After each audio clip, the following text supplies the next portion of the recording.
Coming up on Good Morning Texas, GMTX goes vegetarian. We microwave meals in a mug. And walk the runway with Dell Children's Hospital. All this and more coming up on Good Morning Texas.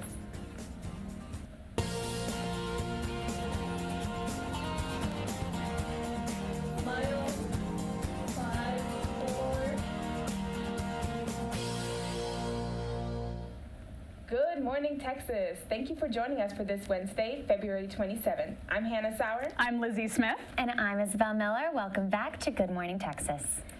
So you guys, I went out to Chipotle for dinner last night, but I always get the steak and it is so expensive. Oh my gosh. I feel ya. I went out for Mexican last night and I got fajitas and definitely a little pricey.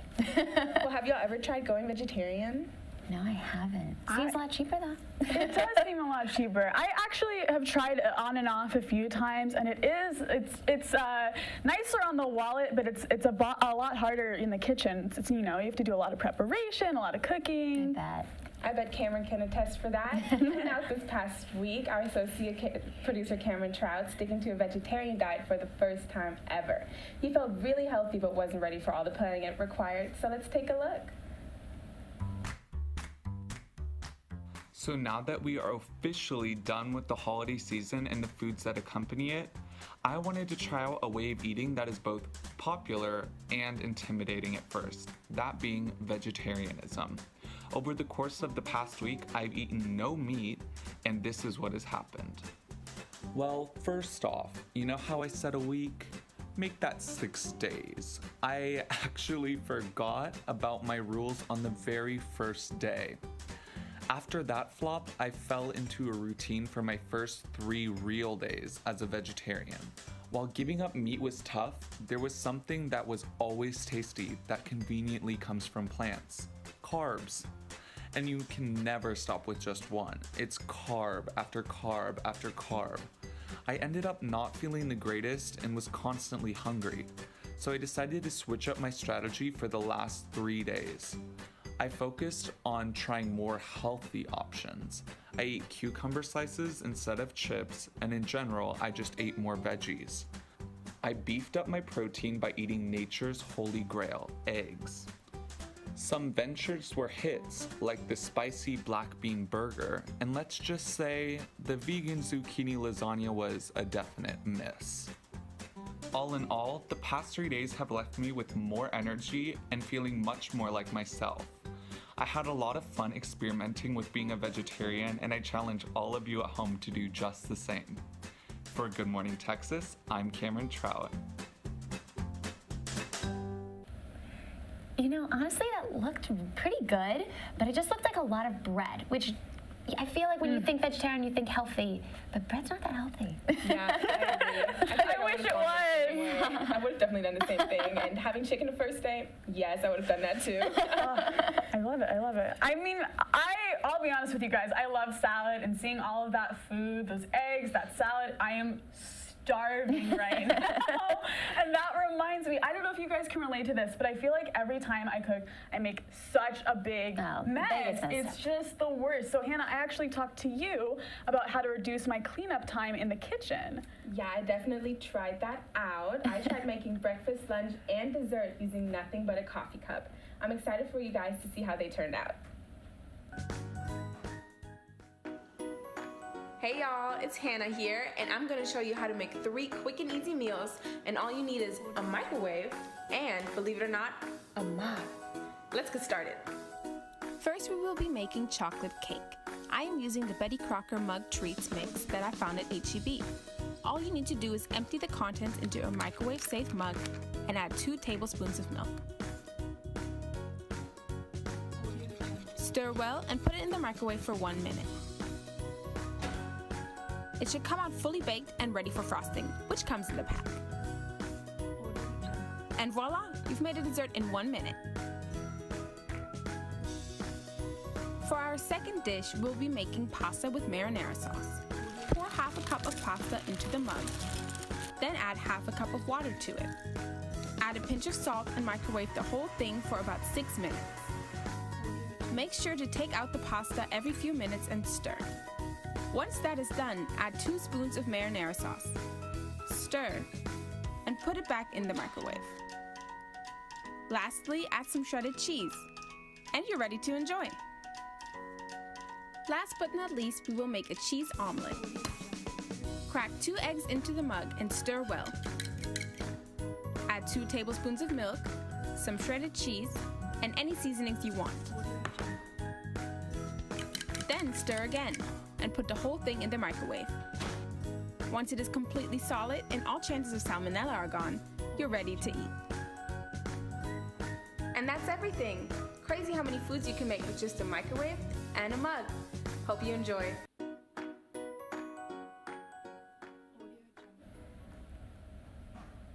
Oh my gosh, all of that looked so delicious. Really good. I would have gone with the pasta. That probably would have been my favorite. I have much more of a salty tooth than a sweet tooth. I am the complete opposite. I will love the eat cake. nothing but candied chocolate. So Hannah, the cake was your favorite? Definitely my favorite to make, and it came out so clean and so perfect. The pasta actually came out a little crunchy, even though I microwaved it for like 10 minutes. So if you like it a little more al dente, go with that. All right, well, we're gonna switch gears a little bit from all this food talk. And I don't know about you guys, but one of the only things that I love more than food is fashion. Patients strutted down the runway at the 5th annual Dell Children's Fashion Show on Sunday night. Founded in 2014, the fundraiser has grown into an elegant night to celebrate and raise awareness for the Children's Blood and Cancer Center. Event planner Reagan Lane describes how meaningful this event is to her and her patients who benefit from the fundraiser.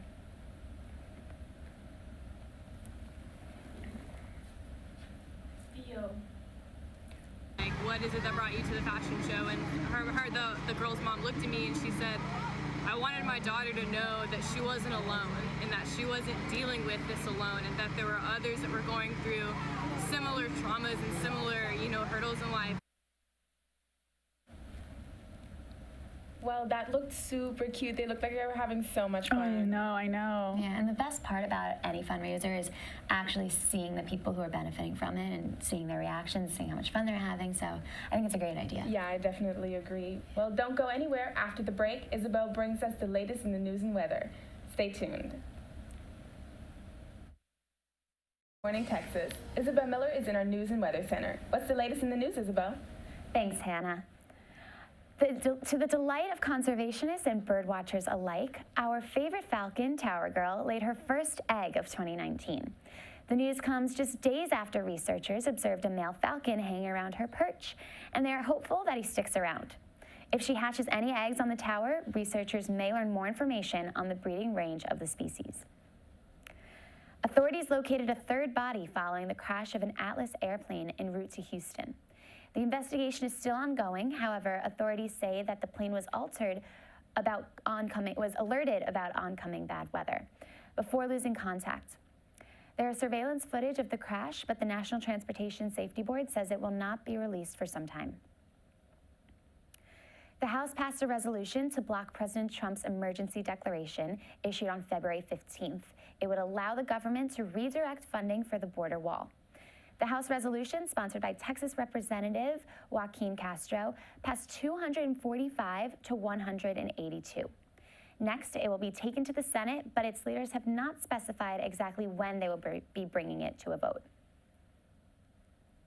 So how about that falcon? I hope we get a baby falcon. Oh, I would be so excited. A new little baby longhorn flapping around campus. It'd be that would so be so sweet. cute. I know. Hopefully it's born in good weather, sunshine. Yes, yes. It'd be, you want to welcome a new bird into the world with lots of sunshiny weather. And speaking of, how is the weather this week, Isabel? Well, Longhorns, there is plenty of sun to go around today, so wear some of your favorite springtime clothes. Our high today will be 75 degrees, and this evening will be a nice, mild 57 degrees. That sun won't last long, though, because there will be a 30% chance of rain on Thursday with a high at 63 degrees. The gloomy clouds will linger as the day ends, with light winds and a low of 50 degrees. Friday, or Friday, has partially sunny skies and a temperature near 74 degrees. Try to take advantage of the dry weather and get your steps in. Cloudy skies return Friday evening and bring our low temperatures to 53. That dreary weather drags into the weekend as Saturday calls for a 40% chance of rain with northwest winds topping 20 miles per hour. The rain chances continue into the evening, and lows will remain at 43 degrees. Sunday will be wet and rainy as well, and paired with a high of 50. It'll be a day best suited for cozying up at the PCL and getting some studying done. On Sunday, I know I'm going to be bundled up in a blanket. We're expecting a chilly 35 degrees.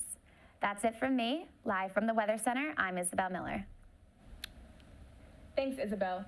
Don't go anywhere. Joining us after the break is textiles and apparel major Drake Dabbs. Stay tuned.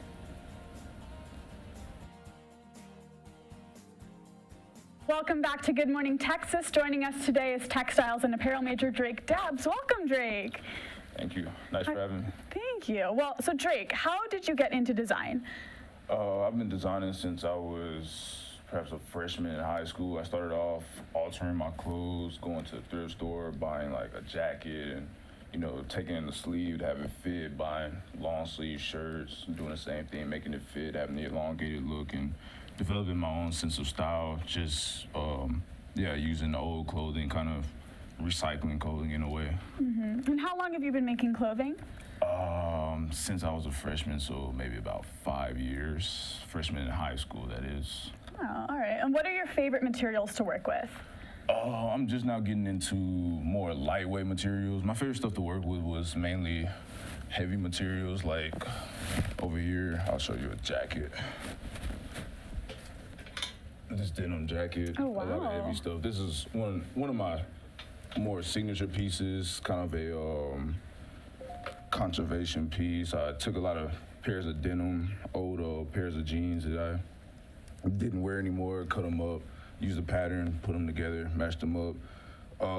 This pattern is something I use for quite a few pieces and just turned around and used this. So yeah, my main stuff is real heavy pieces, but recently I started getting into more lightweight. I see. Well, you've got a lot of interesting pieces. Where do you find your inspiration for your designs? My favorite designer is Mason Margiela. I bought a few shoes from him. I always watch the shows, stuff like that. And here I'll go do a few pieces around here. One of my also favorite designers is, I don't know if you ever heard of him, Talia Emile. And this is a piece inspired by him with a lot of the pockets in it. Flip it around, you have Oh, wow. some of the information on the back. Here's a news article I was in, and you know, my old brand, I recently rebranded to Dabbs, which is this piece right here, which, like I said, was inspired by Mason. Very different from some of your other pieces. Oh yeah. I like it. I like it. So how do you hope to take this into your future? Right now I'm working as a tailor. I really hope to own maybe a tailoring shop or a bespoke shop where I come in, get clients, measure them up, get them a custom-made suit and pants. So right now this is one of the pieces that I just recently released on my website, drakedabbs.com, where you go in and you can either pick a size and order it, or you can hit me up and I'll take your measurements and have a custom-made suit for you. So in the future, I do plan on expanding, having more colors, having more clients, and, you know, getting more into real bespoke clothing where, you know, you can wear it for 10 years. This is just one of my more of a ready-to-wear pieces. Oh, that's fantastic. We certainly look forward to seeing more from you. Drake, thank you so much for coming in and speaking to us. It was really a pleasure. Don't go anywhere. When we get back, Hannah snacks on some Cricket protein bars with Gabe Mott from Aspire Food Group. Stay tuned. Welcome back to Good Morning Texas. We're joined by Chief Operating Officer of Aspire Food Group, Gabe Mott. Welcome, Gabe. Thank you. Good morning. How are you doing today? Pretty good. You? Doing well. So tell us a little bit about your products and your company. Sure. So Aspire Food Group was formed by myself and some of my friends. We were business students at McGill University in Montreal, and we heard about this competition to develop solutions for global food security problems. And so we entered, it was 10,000 teams from across the world that we're competing against. It took us about a year to go through all the rounds, and we ended up on stage in New York competing in front of Nobel laureates and executives of global companies. And we won. We got $1 million to start the company, and we went out and we launched. Wow, congratulations. So the question on my mind is, why crickets? Sure. So So we chose insects as the solution to global food security, or as a solution to global food security, because they're consumed around the world. They're part of many people's regular diets. They're an excellent source of nutrition, protein. But the big problem generally with farming insects is that, with access to insects, is that people are running out in the wild and catching them by hand. I don't know if you ever did that as a kid, run around, catch a grasshopper. No, I wasn't a fan of bugs. All right. It's a lot of work to catch one or two, let alone to feed your family. And so we felt that we could bring modern agricultural farming techniques to the farming of insects and bring the costs down and make them more readily available for people around the world. We originally actually focused on Ghana and Mexico, so we still have operations overseas where we're farming and we're training other people to farm insects. But while we were doing that, we had a lot of people from the US reaching out to us and telling us that they were interested in insects, and specifically crickets. So we set up a small farm here, began farming crickets. There was increasing demand, so we built a bigger farm, and now we produce a whole range of products that have just hit the shelves in HEB. Wow, HEB, great. Yeah. I love HEB. I love So HEB how too. does one farm a cricket? Yeah, so crickets like to be around other crickets. They like to be where it's dark and warm, and so we have a lab quality farm here in Austin. It's about 25,000 square feet. We generate about 1 million crickets a day, and really to make a cricket happy, like I said, give it an environment where it's warm, it's relatively dark, they have all the food and the water they need, and you'll have some happy crickets. All right. So I see you brought some of these bars with you today. What is Yep. the secret of making them taste so good? So it doesn't really matter what ingredients you're using. You have to focus on ensuring that the flavor is the highest priority, right? So it's great that it's sustainable protein. It's great that it's good for the environment. But if it doesn't taste good, nobody's going to eat it, right? So we actually brought on some very sophisticated product developers, and they've spent a lot of time working on developing our bars. And so we have a variety of different bars. We have other products as well. I didn't bring the whole roasted crickets, but we have whole roasted crickets, we have these bars, and we have granola bites, all available in HEB right now. Awesome. Well, can we try one? Absolutely. All right. I'll give one to you, and I'll try Thank this you. one. Yeah, so we have, of the bars, they're both energy bars and protein bars. So you've got an energy bar right there, and I've got a protein bar here.